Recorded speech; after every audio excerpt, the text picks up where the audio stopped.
Well, I think our business is done here since I don't have the coin case yet, but there are still two buildings that I skipped in the last video that I'm gonna check out now. The first is the Pokémon Center, and the second one is the bike shop. Now, in this game, you got the choice between two bikes, the Mach bike and the Acro bike. The Mach bike goes a lot faster, but and it allows you to remember that slope you couldn't go up in Granite Cave. Well, there are plenty of them in the game, so you can use the Mach bike to climb up those slopes as long as you build up enough momentum. And I'm gonna interrupt that for a bit because this guy here, it varies depending on who you mixed records with, but it's really complicated, so I'm just going to see how this turns out. Well, yes, I have any tails that are legendaries. Oh my god, I used Pokémon Centers 32 times! It's the birth of a new legend! It's fantastic! I used the Pokémon Center 32 times. Yes, he fell head over heels for me because of that.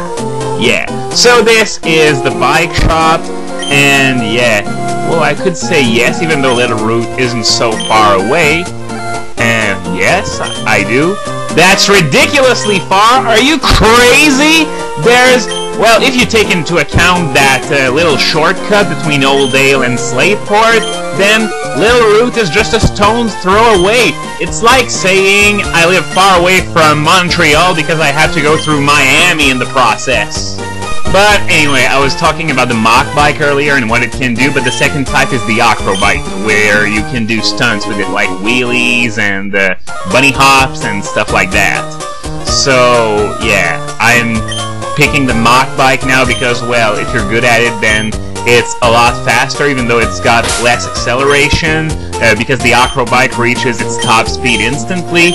And yeah, I'm gonna register the Mach bike because that's what I always do. I register the Mach bike to the the hotkey. Sorry, the odd keystone. I was about to say. Wow, that's stupid. But anyway, there are two tones there. This one explains to you how each bike works, and yes, so that's how to ride, how to turn. Didn't change from the first two generations, but the last part is the more interesting one. It's those sandy slopes, though. The game's graphics make them look more like mud slopes, but I'm gonna call them mud slopes because that's what they look like. So that's it for the Mach bike. Now, the Acro bike. It doesn't have much use in the game, except for using that bunny hop trick I described to find Latias or Latios. I promise once I get there, I'm going to use that trick to show you exactly how it's done. So yeah, there are a few items that can be reached by using those weird white platforms that only the Acro bike can get to. I guess I'm gonna... It's hard to explain, but I'm gonna show it to you when I get there. It's gonna be much later in the game, though. So for the time being, I'm going to go away on my Mach bike, and there we go. Whoa! I didn't remember it went so fast. It goes a lot faster than the bike in Generation 4 as well, I think. Wow, that is some speed there. So I said I was going to put Kirlia back in the lead once my combustion reached a satisfactory level, but I'm not going to do it quite yet because the cycling road is full of nothing but Magnemites and Voltorbs, and my combustion is much better fit for taking them on. But once I'm done with the cycling road, I'm going to put Kirlia back in the lead. I wonder what the relationship is between cyclists and Magnemites and Voltorbs, though. Why these? I mean, I know the cyclists are replacements for the Hells Angels of the first two generations, which used mostly poison types, but I can sort of see how someone using a motorcycle would use poison types. But what's the relationship between cyclists and Magnemites and Voltorbs? I guess they just needed to give them some Pokemon, but even though the cycling road isn't that long, I'm going to grow bored of those Magnemites and Voltorbs pretty fast. So now that that this trainer is done. I'm just gonna check back up there just in case I missed something, because I went by so fast the first time that I had the feeling that maybe I missed something, but I guess that wasn't the case. But anyway, the one thing that's interesting about Route 110 outside of the cycling road is that if you take the lower path, the one with the grass where I fought May, there are a few spots where you can go out and surf, and there are lots of little islands and secret areas you can't access otherwise, and there's even a dungeon that's accessed by one of those islands. It's called New Mobile. It's actually a power plant that's been abandoned, I believe, because it certainly didn't look like it was still used, and of course it's full of Magnemites and Voltorbs, and it's part of a side quest that Watson, the third gym leader, gives you a bit later in the game, I think after you beat Norman. And remember in the last video how I briefly alluded to the Heatran with Eruption that you can get from Ranger 3? Well, the hype machine has already started to get into full swing, and oh yeah, I remember this guy, check this out. Rydle, come on! Come on, please. 40?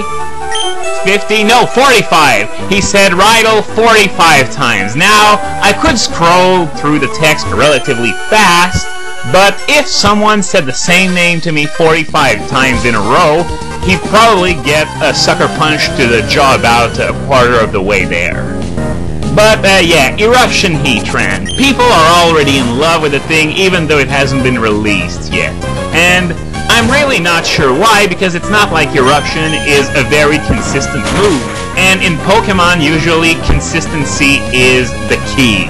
And the thing is that some people ran damage calculations and figured out that they could get 2-hit KOs on Heatran counters after a Flash Fire boost in the sun with full-powered eruptions. But come on! If someone's dumb enough to let your Flash Fire boost after setting up Sun on a free switch-in without Stealth Rock, then you might just as well sweep his team with a Mag Cargo for all it's worth. But yeah, the main issue with Heatran is that it's so slow that it can't make use of Eruption properly unless it uses a Scarf. Now, of course, Scarf Heatran is going to become a lot more popular in March and April, and whether or not it stays there depends on how effective it's going to be.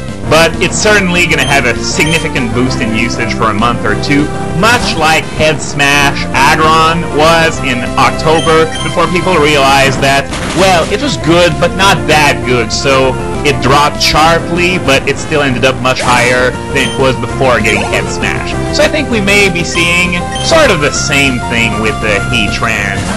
I mean, as I said, consistency is the key, and Heatran is probably going to have to take Stealth Rod damage, it's probably going to have to take some damage upon switching in, and at that point, Eruption's probably going to be weaker than Fire Blast without even getting to fire off one Eruption, and that's going to happen quite often.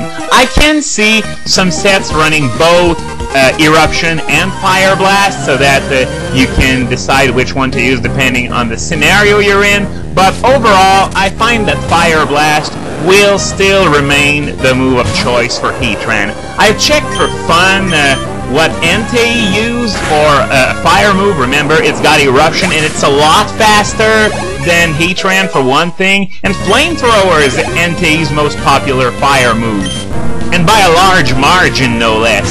One thing you gotta remember about Eruption is that you cannot possibly run damage calculations and hope to have them reflect the reality, because you're gonna take damage, and that damage is going to lower Eruption's power significantly. It's like saying Overheat's gonna be a 2-hit KO on something, but you fail to factor in the special attack drop from the first Overheat when you do the second.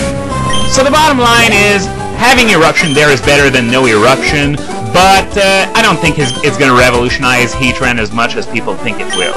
So that's going to be all for today. I don't know when my next video will be, but whenever it is, I'll see you then.